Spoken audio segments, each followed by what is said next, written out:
भाई साहब आपका माल रेडी हो रहा है, शाम तक गार्डन पहुंच जाएगा। चलो ठीक है सर, आप पहुंचा देना पर टाइम से ना। सेठिए मेरी तनख्वाह दे दो। कोई तनख्वाह नहीं मिलेगी, जाके काम कर। थोड़ी बहुत तो दे दो। तो एक बार बोला ना तेरे को, समझ में नहीं आ रहा? तनख्वाह के नाम पे 1 रुपया नहीं मिलेगा तेरे को। 200-300 रुपए तो दे दो।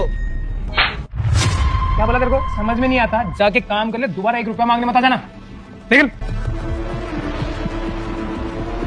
तनख्वाह चाहिए इनको, काम कर नहीं रहा।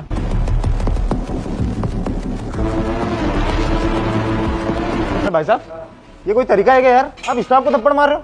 अरे यार भाई साहब वो हमारा मैटर है, आप छोड़िए ना, उसके बीच में क्यों पड़ रहे हैं आप? अरे भाई साहब छोड़ने वाली बात नहीं है, वो बेचारा आपसे तनख्वाह मांगने आया, मैं वहां से देख रहा हूँ, आप तनख्वाह देने के बजाय उसे थप्पड़ मार रहे हो।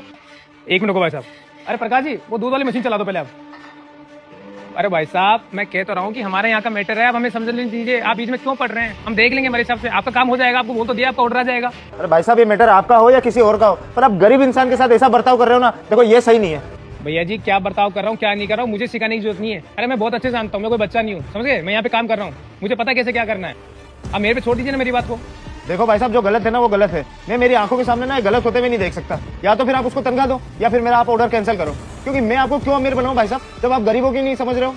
अरे भाई साहब आप मेरी बात समझ नहीं रहे, आप बिल्कुल गलत समझ रहे हैं मुझे। अरे मेरे को ये सब करने के लिए इसके पिताजी ने कहा था, मैं कुछ जानबूझ के नहीं कर रहा हूँ। अरे भाई साहब कौन सा ऐसा पिता है जो अपने बच्चे को किसी दूसरों से पिटवाएगा? अरे मेरे को पता है कोई पिता नहीं चाहता कि उसके बेटे को कोई पीटे या उसके बेटे को कोई हाथ भी लगाए, लेकिन जब पिता मजबूर हो जाता ना तो बेचारा करे भी तो क्या करे? आप उसकी हालत देख रहे हो। अरे सही तो है, काम कर तो रहा है। अरे भाई साहब वो आपको ऊपर से दिखाई दे रहा है, अंदर से नहीं दिख रहा, पूरा खोखला हो चुका है, खाली हो चुका है पूरा। अरे ये इंजेक्शन ड्रग्स वगैरह इन सब का नशा करता था, अरे लत लग गई थी इसको। अभी इसके पिता ने मजबूर हो गया ना, 4 महीने से मेरे पास छोड़ रखा है। अगर ये 4 महीने से मेरे पास नहीं होता ना तो अभी तक तो मर चुका होता। इसी बात को दिखाई दे रहा है ऊपर से।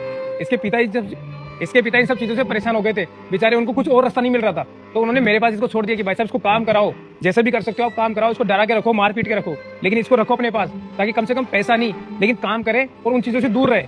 और भाई साहब तब से मेरे पास काम कर रहा है और मैं इसको पैसा नहीं देता, बल्कि इसी जो भी तनख्वाह होती है ना मैं इसके पिता को भेज देता हूँ, ताकि गलत शौक ना करे और गलत चीजों में ना जाए, और बेचारे जो बूढ़े पिताजी है उनके पास 2 रुपए चले जाए।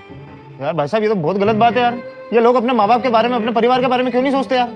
अरे भाई साहब ये जब उस उम्र में आते हैं ना कि परिवार के बारे में सोच सके समझ सके, उससे पहले तो इन्हें नशे की लत लग चुकी होती है, क्योंकि संगति ऐसी होगी, और जो संगति में बैठता है उसको है ना इन चीज़ों का फर्क नहीं पड़ता। जब नशे की लत लगती है ना तो ये भूल जाते हैं कि इनका फ्यूचर भविष्य क्या होने वाला है, इनको तो उस समय सब कुछ नशा ही सब कुछ दिखता है और उसके पीछे पागल हो जाते हैं। अब बेचारा पिता को जब पता चलता है कि बच्चा नशे की लत लग चुकी है, तब तक तो वो पूरा अंदर से खोखला हो चुका होता है, क्योंकि माँ बाप को थोड़ा पता होता है कि बच्चा कब नशे की लत कर रहा है। वो तो सोच रहे बेचारा पढ़ रहा है, मेहनत कर रहा होगा, लेकिन ये नशे की लत ऐसी होगी ना आजकल युवा पीढ़ी देश की, उसको सबको बिगाड़ के रख दी है। अब देख लो भाई साहब इनके अंदर कुछ भी नहीं बचा है, अब इन सबको छोड़ो आप, शाम को आपका ऑर्डर पहुंच जाएगा।